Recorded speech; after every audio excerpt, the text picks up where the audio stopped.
Deus. Quero cumprimentar todos com a paz do Senhor Jesus, amém? Nós vamos colocar de pé, vamos fazer uma oração para nós iniciarmos a nossa segunda aula nesta noite, né? Desta matéria hermenêutica, uma disciplina extremamente importante do estudante da Bíblia Sagrada, tá bom? Senhor Deus e Pai, nós te louvamos, te bendizemos, te adoramos, estamos em tua casa, em tua presença. Espírito Santo, tu és Senhor deste lugar, tu és o nosso Deus, tu és aquele que nos ensinará todas as coisas, que nos fará lembrar de tudo, tu és aquele que dá iluminação espiritual aos teus servos, meu Deus, tu és aquele que nos capacita, que nos dá revelação, que nos dá entendimento, sabedoria, conhecimento. Senhor, fala aos nossos corações, nos ensina a tua palavra com amor, com temor, com fervor, com devoção. Fala, Senhor, ao nosso entendimento, ao nosso coração nesta noite. Nós te pedimos em nome de Jesus. Amém. Queridos, o tema de hoje é extremamente importante, né? A gente falou na nossa aula passada sobre o que é hermenêutica, né? O significado, basicamente, significa interpretação, né?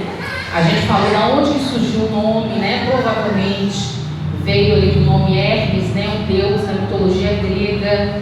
Esse deus, ele era responsável de entregar a mensagem, né, dos deuses para os seres humanos interpretar. Daí veio a hermenêutica, do nome Hermes.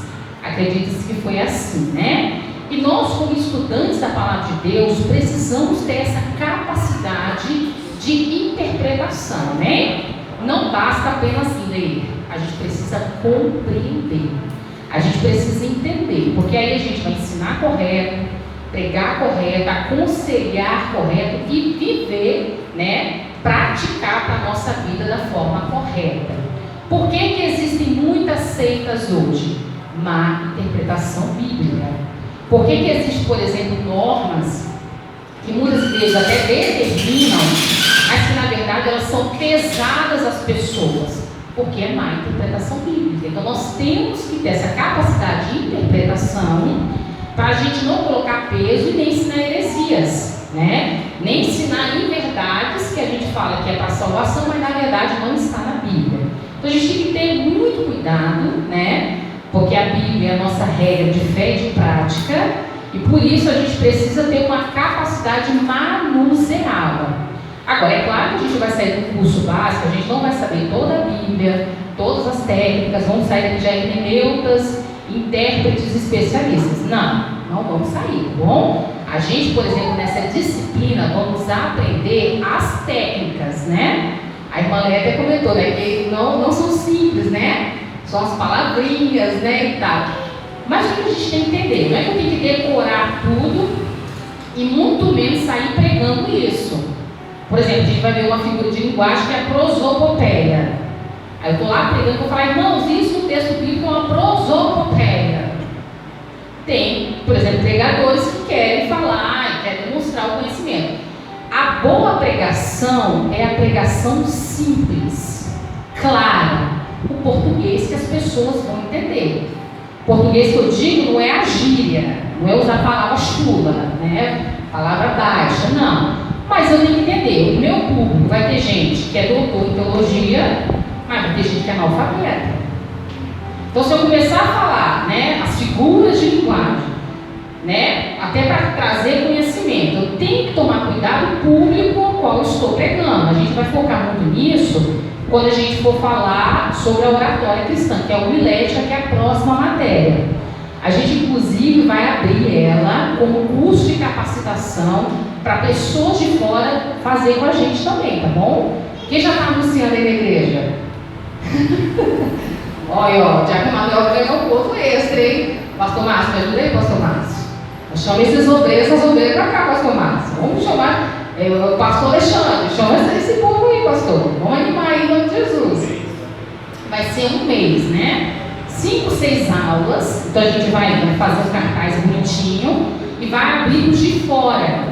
Eles vão fazer um curso de capacitação, vão pagar um valor e vão receber um certificado de reconhecimento, tá bom? Tudo direitinho do Instituto Fundamentos. Para quê? A pessoa vai aprender a montar o sermão e também como se portar diante do público.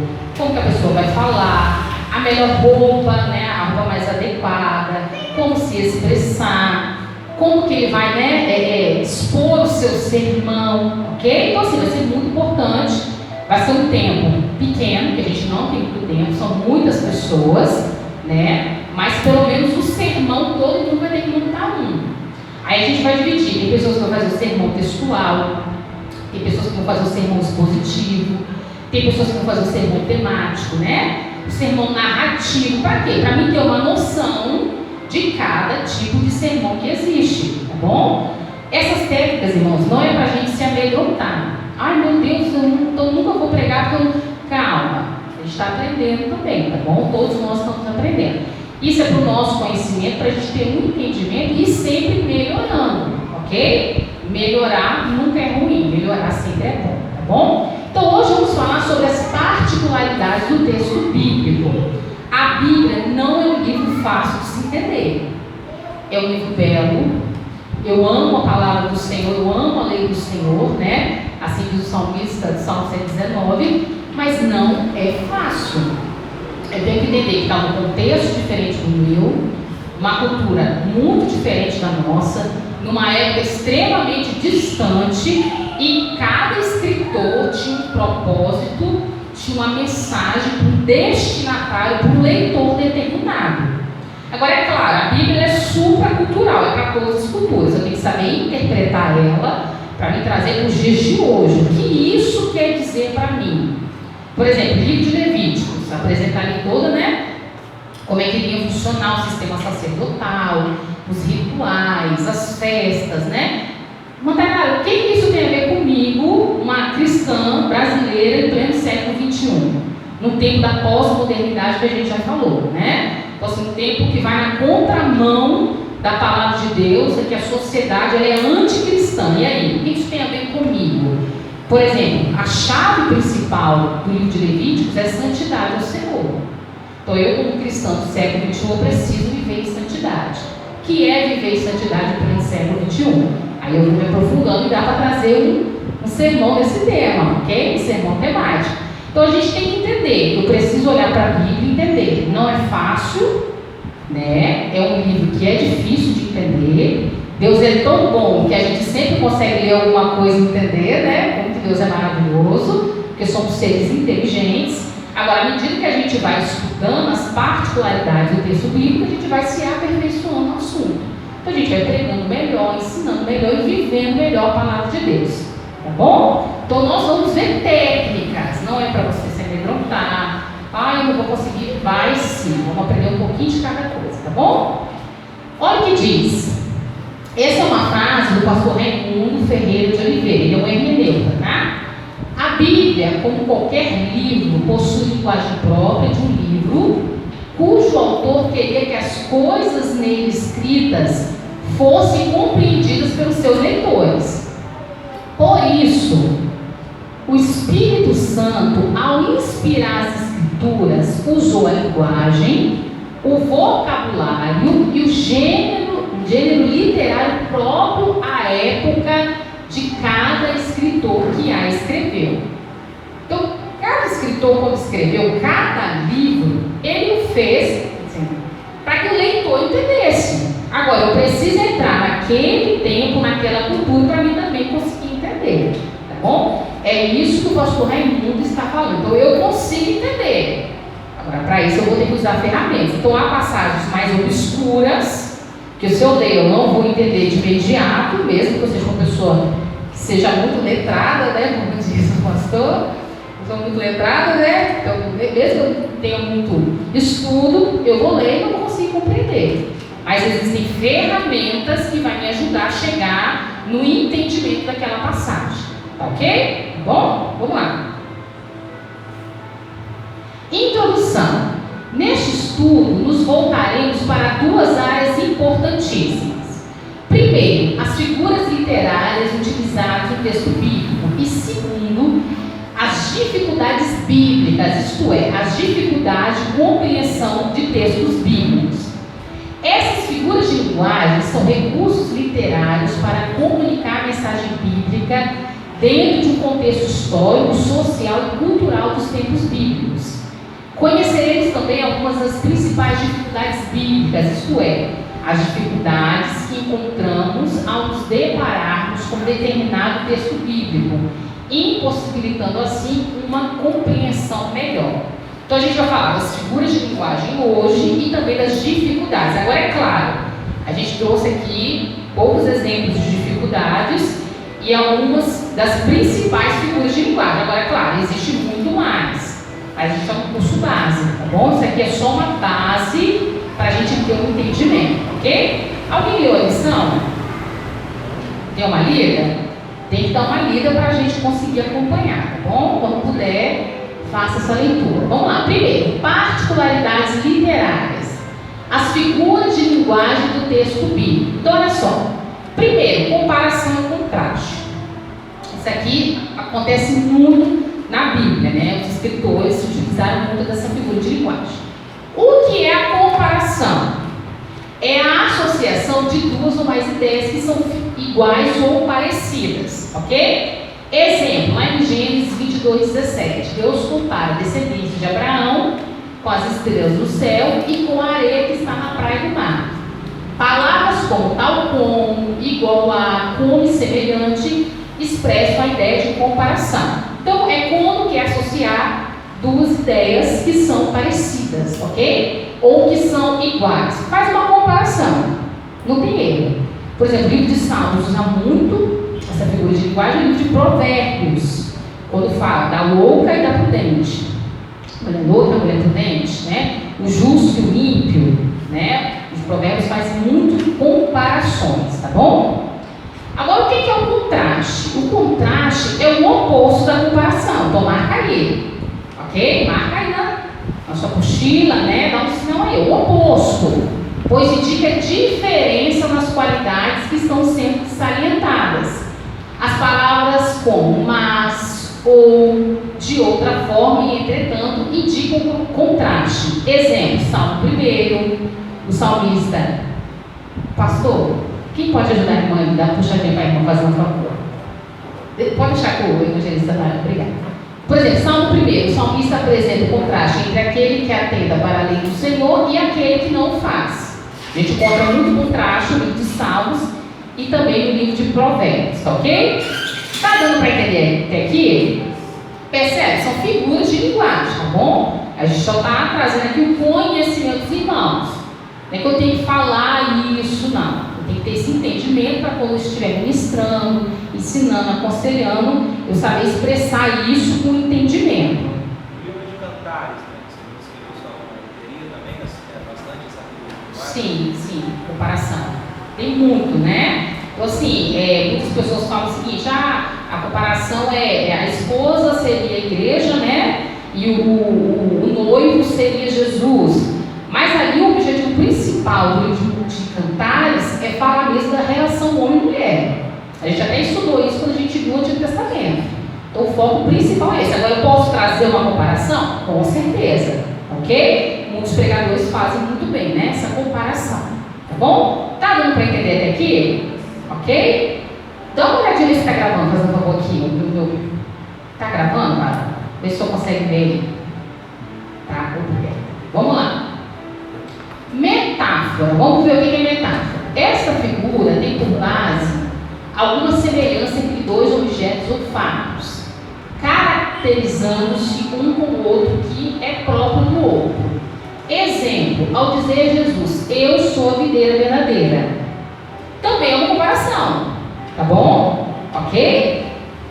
Tá bom? Então vamos lá. Jesus diz, eu sou a videira verdadeira. Jesus se caracterizou com o que é próprio e essencial da videira, que é o pé de uva. E ao dizer aos discípulos, vós sois as varas, caracterizou-os com o que é próprio das varas. Outros exemplos, eu sou o caminho, eu sou o pão vivo, Judá é leãozinho, tu és minha rocha e etc. A Bíblia tem muitas metáforas, tá bom? Ok? Certo? Vamos lá. Sinédroque. Faz-se uso dessa figura quando se toma a parte pelo todo, ou todo pela parte, o plural pelo singular. O o gênero pela espécie ou vice-versa. Exemplos: toma parte pelo todo, minha carne repousará segura, em vez de dizer meu corpo. Então o salmista quer dizer o quê? Meu corpo vai repousar seguro, mas ele usa essa expressão minha carne, que é a parte em relação ao todo, tá bom? Toma o todo pela parte, beber-se o cálice, em lugar de dizer o cálice, ou seja, parte do que há no cálice. Beber-se o cálice, né? Isso mesmo. Toma o todo pela parte, beber-se o cálice, em lugar de dizer o cálice, ou seja, parte do que há no cálice. Quando a Bíblia fala, né? Quando você beber o cálice, na verdade, você não vai beber o cálice todo. Você vai beber uma parte do cálice, ok? Tá dando para entender? Irmãos, é só figura de linguagem, tá? Calma que a atividade vai ser tranquila, tá bom? É só figura de linguagem, para a gente ter um entendimento que a Bíblia usa essas diversas figuras, tá bom? Facilitar, isso é usado muito também na língua portuguesa, né? Sim, perfeito, isso mesmo, figura de linguagem. A gente vê isso muito na escola, né? Eu não era melhor aluno de português também não, fica tranquilo, tá bom? Vamos lá.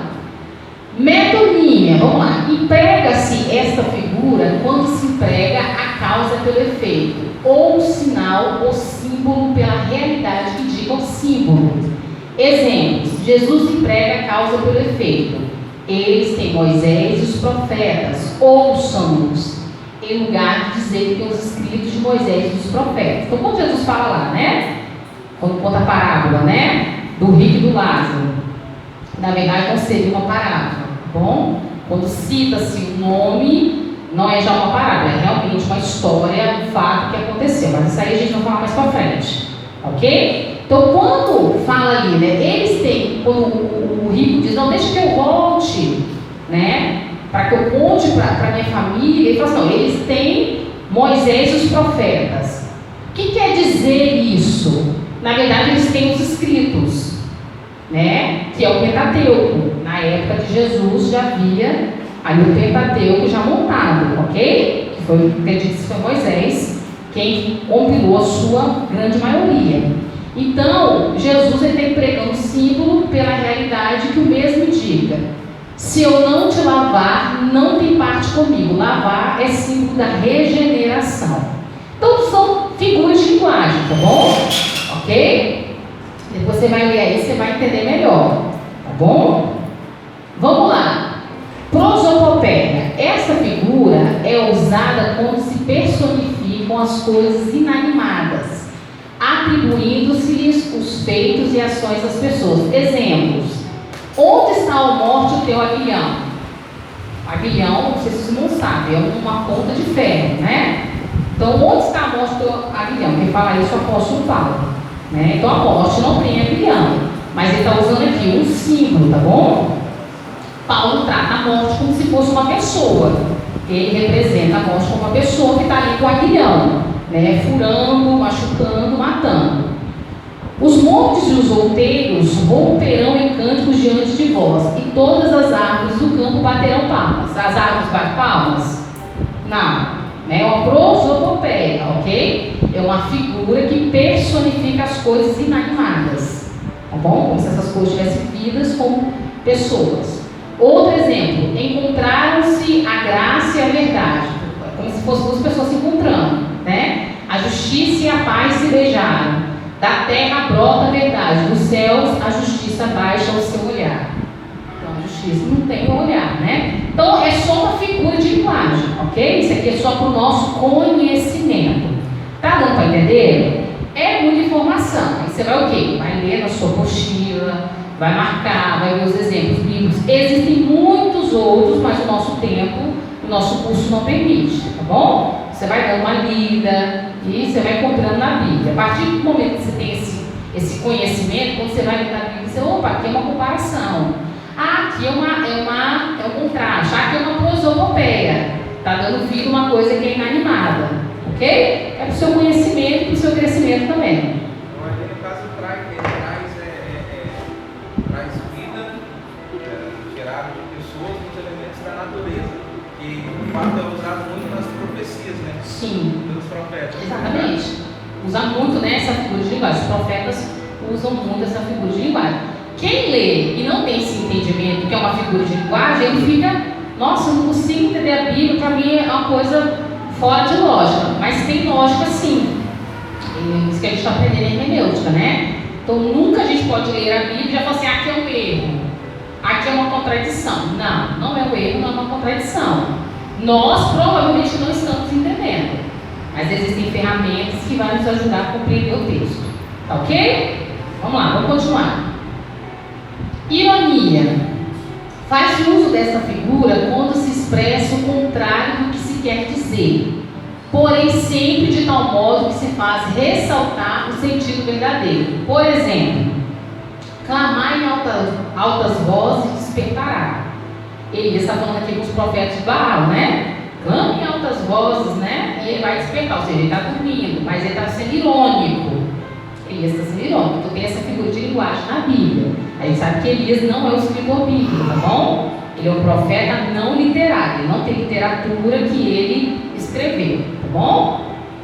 Elias dá a entender que chamar por Baal é completamente inútil. Ou ele está de férias, ele está descansando, ele está passeando, ele está dormindo, clama que ele vai despertar, né? Ele está sendo irônico, tá bom? Vamos lá, hipérbole. É a figura pela qual se representa uma coisa como muito maior ou muito menor do que em realidade é, para apresentá-la viva à imaginação. É o exagero, tá bom? Tem muito hipérbole na Bíblia. Por exemplo, vimos ali gigantes, ali os 10 espias, né? Dando ali os 12 espias, dando ali o seu relatório. 10 são os negativos. Vimos ali gigantes, e éramos aos seus próprios olhos como gafanhotos. Eles estão sendo muito negativos, né? Eles observaram a terra e chegaram à conclusão seguinte: o povo lá é muito grande, e o que eles usam? São gigantes. Nós somos gafanhotos, ou seja, a gente não vai dar conta, a gente não vai conseguir tomar posse da terra prometida. As cidades são grandes e fortificadas até os céus. Claro que não era até o céu, mas assim, era algo vislumbrante, e aí eles vão usar essa linguagem que é uma hipérbole. Que eles estão usando na época, eles nem sabem, mas eles estão usando essa linguagem, tá certo? A gente está tendo entendimento hoje que eles estão usando essa linguagem. Outro exemplo, nem no mundo inteiro caberiam os livros que seriam escritos. João fala no final do Evangelho que Jesus fez muitos outros milagres, mas que se todos os livros fossem descritos, nem no mundo inteiro caberia todos os livros. É uma linguagem de exagero, né? Ele está querendo dizer o quê? Muitas outras coisas Jesus fez, mas a gente não deu conta de relatar, né? E é muita informação, ok?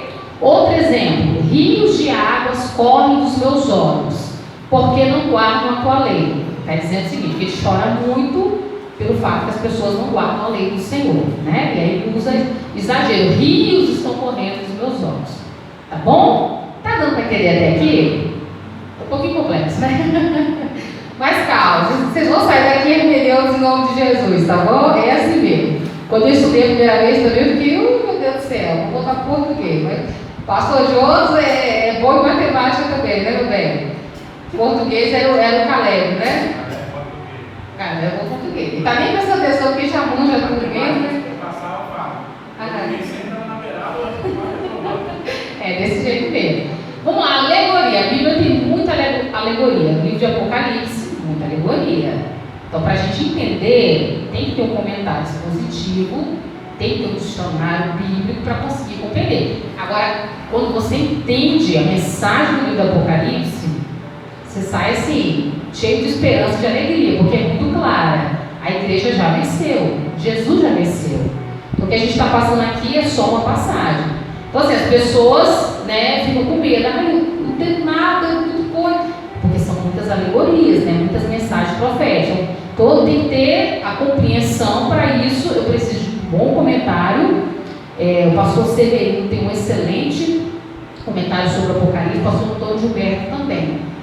Muitos bons comentários em relação a esse livro. Mas para isso, né, eu tenho que estudar, pesquisar. E quando eu compreendo, a mensagem fica maravilhosa, o ensinamento fica muito profundo, né? Então, assim, a gente tem que estudar mesmo, porque isso vai trazer entendimento, conhecimento e vai fortalecer a nossa própria fé. Opa, a Bíblia é clara, eu já venci, né? Então, esse sofrimento aqui é passageiro, vai valer a pena, tá bom? Então vamos lá, é uma figura retórica que geralmente consta de várias metáforas unidas, representando cada uma delas em realidades correspondentes. Exemplo, é uma fala de Cristo, né? Eu sou o pão vivo que desceu do céu. Tá usando uma metáfora, né? Eu sou o pão vivo que desceu do céu. Se alguém dele comer, viverá eternamente. E o pão que eu darei pela vida do mundo é a minha carne, tá vendo? Cheio de metáforas. Então, a alegoria, né, geralmente é várias metáforas unidas. Quem comer a minha carne e beber o meu sangue tem a vida eterna. Esta alegoria tem sua interpretação nesta mesma passagem das Escrituras, está lá em João capítulo 6, ok? Agora a fábula é uma alegoria histórica, na qual um fato ou alguma circunstância se expõe em forma de narração mediante a personificação das coisas ou de animais. A gente vê isso muito na linguagem dos profetas, tá bom? A fábula. O cardo que está no Líbano mandou dizer ao cedro que lá está: dá tua filha por mulher ao meu filho. Mas os animais do campo que estavam no Líbano passaram e pisaram o cardo. Está lá no segundo livro dos Reis 14:9. Com esta fábula, Jeoás, rei de Israel, responde à proposta de guerra feita por Amazias, rei de Judá. Então eles usaram-se muito da fábula para trazer uma verdade, né? Mas havia ali uma alegoria histórica, ok? O fato ali que estava acontecendo, o que havia acontecido, eles criavam aquela fábula, ok? Para trazer ali uma verdade, tá bom? Quem estava ouvindo geralmente estava entendendo. Por exemplo, quando Jesus contava as parábolas, Jesus fazia de uma forma que o povo, até o povo simples, pudesse compreender. Ah, mas a Bíblia diz que muitos não compreendiam por causa da dureza de coração. Porque a fala de Jesus mesmo, que é uma parábola quer dizer comparação, né? Uma história curta, mas com elementos da vida diária. Então, quando Jesus contava as parábolas, o povo simples conseguia ter uma compreensão. Por vezes não tinha entendimento completo, né? É tanto que os discípulos iam lá e perguntavam a Jesus. Mas, por exemplo, os fariseus não compreendiam por causa que o coração era duro. Ok? Não é porque Jesus estava falando um negócio que era muito difícil, não. Eles eram até os estudados da época. Eles deveriam ter uma facilidade maior para compreender. Só que eles eram tudo no pé da letra da lei, não tinham amor, não tinham misericórdia, não tinham espiritualidade, coração duro, não entendem nada. Tá bom? Ok? Vamos lá. Enigma é algo que se propõe a ser descoberto, né? Sansão usou, né? Dessa figura de linguagem.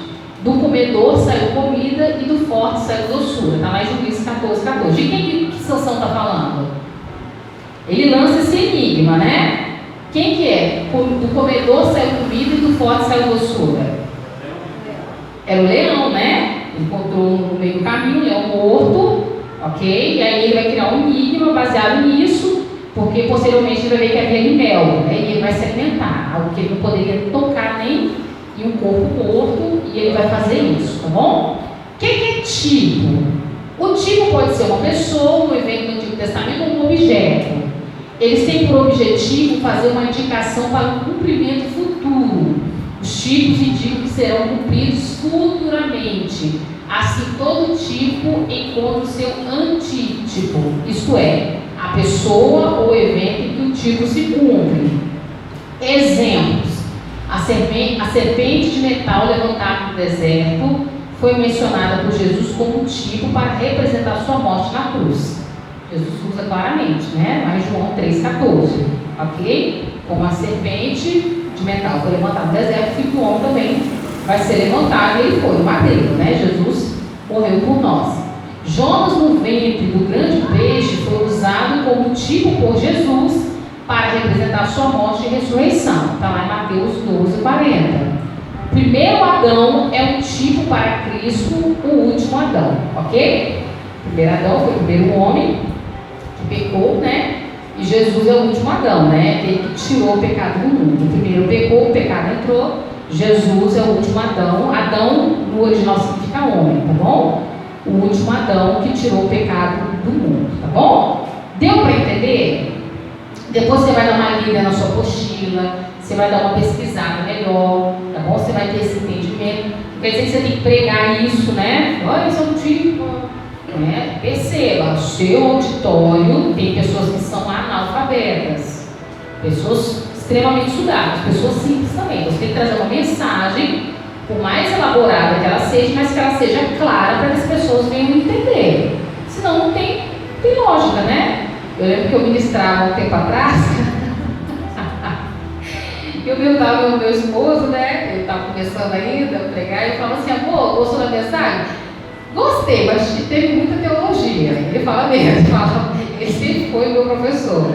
Então, assim, tem irmão que ouviu e entendeu, mas tem irmão que falou assim: a pregadora pregou bem, mas eu não entendi nada, né? Porque às vezes as palavras são bonitas, mas a pessoa não tem compreensão. A bem na verdade é que quem prega sofre com esse afã de expor muito que sabe. Verdade. E saber discernir entre a boa comunicação Sim. e a demonstração de que sabe perigoso. Tem isso mesmo. Por vezes a pessoa não faz por mal, né? Ela quer. Acaba né? Ela quer que todo mundo tenha conhecimento, porque ter conhecimento é bom, né? Só que a gente tem que ter esse cuidado, né? Se comunicar de forma que todos venham compreender. Agora, claro, tem alguém que está desapercebido, tem gente que está com a cabeça longe, não vai entender mesmo. Aí já não é responsabilidade do pregador, né? A pessoa está pensando em outra coisa, né? Não está focado, aí não vai compreender. Mas o ideal é que a minha mensagem ela seja clara, ela seja de uma forma que todos que estão ali tenham a capacidade, né, mental de compreensão, tá bom? Aham. As caravanas de ônibus, o vereador na lei fala que é formado um monte de coisa e tal, o cara passou lá. Currículo bom, né?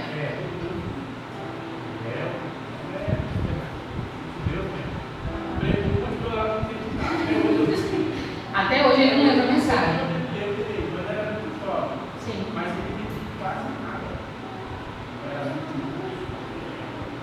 Tá com a cabeça boa, né? Era para ter entendido, né?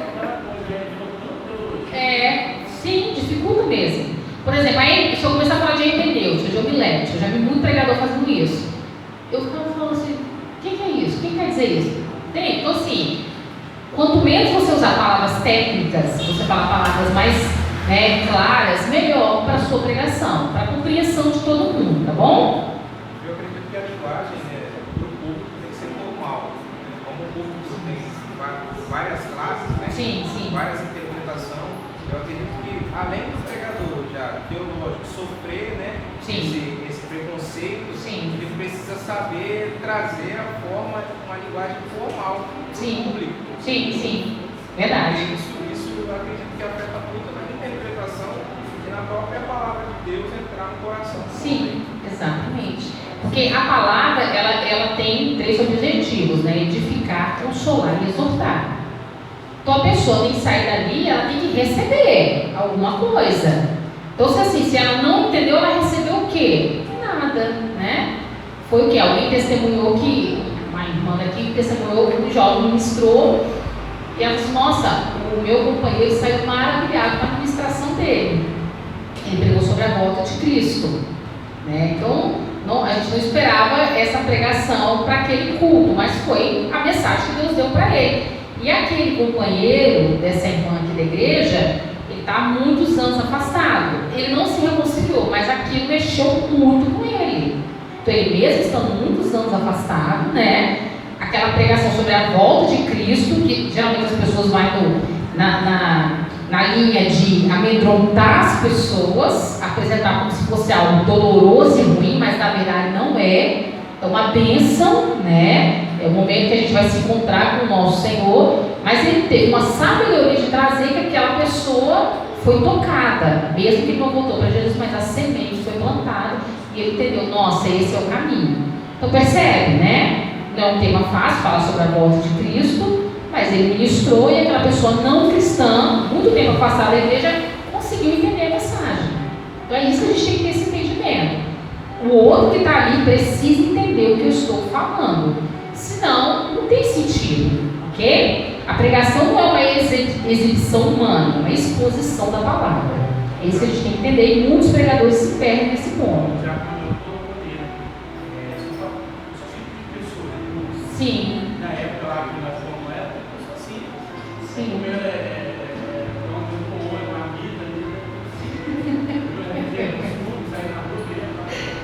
Sim. Pastor Márcio. Dividindo o foco que eu tenho.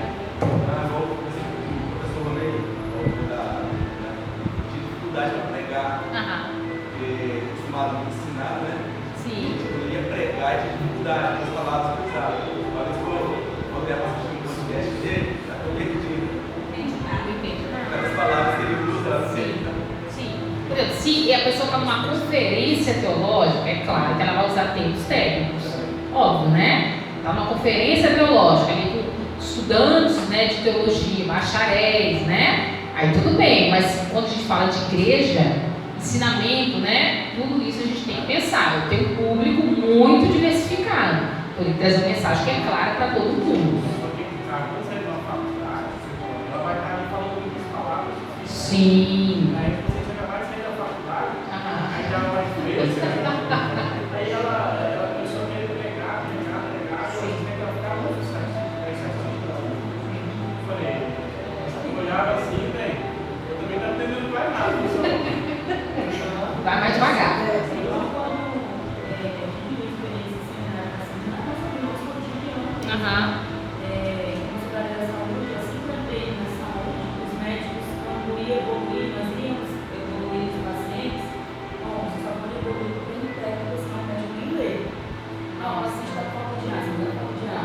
Entendi.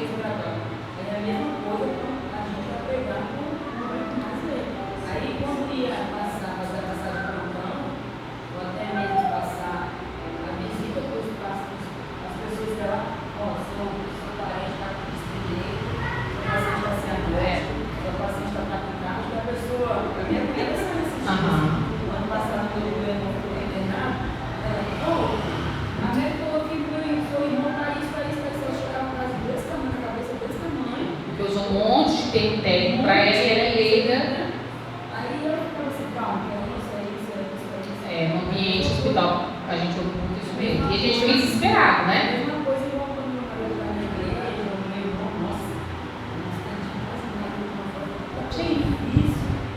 E aí a mensagem não chegou no coração dele aí, né? Como é que vai haver a conversão, a transformação? A gente tem que preocupar com isso, não. Principalmente o pecador que está ali, eu tenho que convencer ele para Cristo, porque é o foco principal, é ganhar almas, né? Então como é que eu vou fazer isso? Eu tenho que saber o que eu vou ministrar.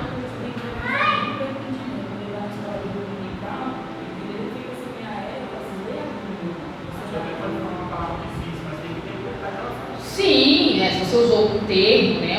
Uma palavra mais difícil, ou você está numa passagem bíblica que é mais difícil de compreensão, você tem que ter todo o cuidado para explicar aquilo ali, ok? Vamos lá, vamos continuar. Símbolo representa alguma coisa ou algum fato por meio de outra coisa ou fato familiar, que se considera a propósito para servir de semelhança ou representação. Exemplos: representa-se a majestade pelo leão, a força pelo cavalo, a astúcia pela serpente, o corpo de Cristo pelo pão, o sangue de Cristo pelo cálice. A Bíblia tem muitos símbolos, tá bom? Muitos e muitos símbolos. E a gente usa muito quando a gente vai pregar e ensinar, né? A gente começa ali a falar desses símbolos, né? O que representa. A luz no casamento representa alegria, é assim? Então a gente usa muito um símbolo, tá bom? Parábola, apresentada sob a forma de narração, relatando fatos naturais ou acontecimentos possíveis, sempre com o objetivo de ilustrar uma ou várias verdades importantes, tá bom? A Bíblia tem muitas parábolas. Jesus se utilizou muito dessa linguagem, por isso que nós estudamos a palavra, que amamos a palavra, precisamos nos aprofundar nas parábolas de Jesus, tá bom? Por quê? Porque Jesus se utilizou muito dessa figura, não foi por acaso. Então, se o próprio Cristo utilizou, a gente tem que ter um domínio, tem que buscar conhecer, né? Existem boas literaturas que trazem a explicação de cada uma das parábolas. Se você puder adquirir, né? Existem bons expositores também na internet que trazem essas explicações. Na verdade, são mensagens muito ricas. Claro, a gente tem que saber fazer a comparação certinha. Nem sempre tudo encaixa. Tem que ter esse cuidado. Vale ressaltar que Jesus se utilizou bastante da homilética. Sim, a oratória, né? Sim, exatamente. Então, assim, ele vai usar cerca de 40 vezes essa figura de linguagem, a parábola. Então, não é por acaso, a gente precisa ter esse domínio. Falando de forma resumida, a parábola é uma comparação que é feita com eventos da vida, do cotidiano, para tirar lições, né? Então, são histórias muitas vezes curtas, utilizando elementos da vida diária, né? Para trazer uma lição para aqueles que estão ouvindo. Jesus usou-se muito desse recurso. Por exemplo, a parábola do semeador, né? A gente sabe que a epígrafe do texto não é o original, né? A epígrafe foram ali os tradutores, aqueles que foram organizando em capítulos e versículos. Por exemplo, parábola do semeador, mas o foco, na verdade, dessa parábola não é o semeador, é o solo. Ok? Por quê? O semeador é o mesmo, e ele está semeando a mesma semente. O que muda o que na parábola? O solo. Vocês já pararam para analisar? Para o semeador. Então o foco em si não é o semeador. Mas é claro, a pessoa que organizou, né, capítulos, versículos, que fez ali a epígrafe do texto, achou melhor botar a parábola do semeador. Não é um erro, mas a gente começa a detectar. Por exemplo, a parábola do filho pródigo. Por que Jesus contou a parábola do filho pródigo? Quem sabe? Por que Jesus contou? A gente foca muito no filho pródigo, mas se você ler o contexto, a gente vai falar que é muito importante o contexto para você entender a mensagem.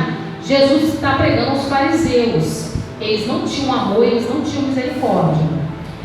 Jesus está dizendo na parábola do filho pródigo que os fariseus são os filhos mais velhos. O filho mais velho ficou na casa do pai. Ele não foi para o mundo, ele não gastou a sua herança com bebida, com prostituta, ele não andou com pessoas devassas, ele estava dentro da casa do pai, mas ele não tinha amor. Quando o filho mais novo, que é o pródigo quer dizer esbanjador, ele volta para a casa do pai, o que o mais velho tinha que fazer? Se alegrar, como o pai se alegrou, né? Mas não, ele se entristeceu. Esse teu filho, né, nem meu irmão, foi para o mundo, se prostituiu, né? Fez uso de bebida, então ele não merece estar de volta para a casa do pai. Os fariseus eram assim. A gente ama quem é certinho, né? Quem é do nosso núcleo, quem se afasta, quem se perde, mas se arrepende e volta, a gente não pode amar, a gente não pode receber. Então o foco de Jesus ao contar essa parábola não é em si o filho mais novo, mas o filho mais velho. Porque está dizendo para os fariseus: vocês são o filho mais velho. Vocês estão na casa do pai, mas vocês estão mais perdidos do que o mais novo que se perdeu. Ok? Então assim, você percebe uma mensagem muito profunda e despertamento para nós, né? Tem o pastor que prega muita palavra, ele é doutor em exegese, exposição bíblica, e ele fala, né, perdidos na casa do pai. Então tem filhos que estão perdidos dentro da casa de Deus. Ele não bebe, ele não fuma, ele não se prostitui, ele é dizimista, né? Ele está todo culto, mas ele não entendeu ainda, ele está perdido. Tem que ter amor por aqueles que se perdem, por aqueles que têm fraquezas, e nós também temos fraquezas. Associado a isso, o próprio Jesus disse: olha, aprendei sobre misericórdia, é o que eu quero. Exatamente, né? Então Jesus vai falar nesse sentido. Por exemplo, a ovelha perdida, está tudo ali, né? A ovelha perdida, o bom pastor deixa as 99 no aprisco que vai daquela espelho. Está tentando enfiar na cabeça dos fariseus: Deus ama a todos, Deus quer salvar a todos, vocês têm que entender isso. Mas infelizmente muitos deles, coração duro, não queriam entender. Tá bom? Aceitar que os enfermos necessitam. Os pecadores, né? E nós também somos. É isso que a gente precisa entender. Nós também somos. Porque pecado, irmãos, não é só adultério, não é só prostituição, não é só vício. Não, pecado é orgulho. Orgulho é pecado. Fofoca é pecado, né? Egoísmo é pecado. Falta de amor é um pecado grave, né? Porque se eu não faço por amor, eu estou com uma motivação completamente errada. Então é isso que naquela época Jesus estava ensinando e que Ele quer que a gente aprenda também nos dias de hoje, né? Todos somos pecadores. Uns são tentados em uma área, outros são tentados em outras áreas. Mas todos nós somos tentados, somos carne, sujeitos a pecar. Então Jesus fala, tem aqui a parábola do semeador, a ovelha perdida, a dracma perdida e do filho pródigo, está tudo lá em Lucas capítulo 15. Jesus está o tempo todo ali falando daquilo que se perdeu, para quê? Para mostrar para os fariseus, Deus quer resgatar todos. Okay? Então percebe, quando a gente tem esse entendimento, dá para montar um sermão, né? Dessa dura, né? Montar um ensinamento profundo, né? Alertando a igreja, cuidado, a gente pode estar perdido dentro da casa de Deus, até dentro do rebanho, né? Não é só aquele que se afastou, a gente pode estar perdido dentro da casa, como a dracma, né? Dentro da casa podemos estar perdidos, ok? Vamos lá, simile, procede da palavra latina similis, significa semelhante ou parecido a outro. É uma analogia, comparação de coisas semelhantes. Também uma comparação, tá bom? Exemplos. Pois quando o céu se alteia acima da terra, assim é grande a sua misericórdia para com os que o temem.